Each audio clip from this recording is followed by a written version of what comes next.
Columba and his fellow monks arrived in Iona after a voyage from Ireland, a relatively common journey in the 6th century.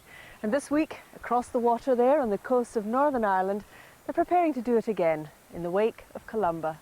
1, 2, 3, let's go! Whoa! Right, slower, slower. The boat that we're using for this voyage is a 37-foot curragh, which is a traditional Irish boat, and she was built in Kerry a few months ago.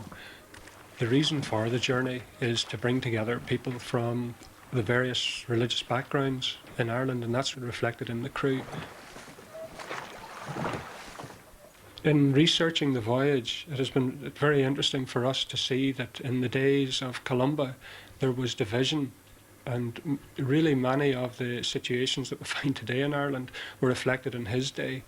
And we would like to be involved and take a stand in his tradition and be counted as people who are prepared to work towards reconciliation in this country. One of the crew is Joanne Hogg, who sings in a band called Iona.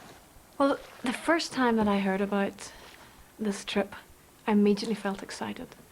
I've been to Iona once, and my first experience of Iona was not memorable for good reasons, because it was a very wet, cold November day, and there was a TV crew there, and I didn't have any space or time by myself there.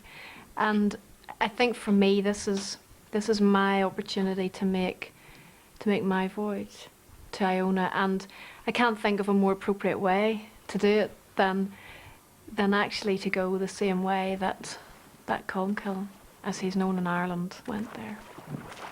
It's about 7 years now since I became part of the band that takes its name after the island, Iona.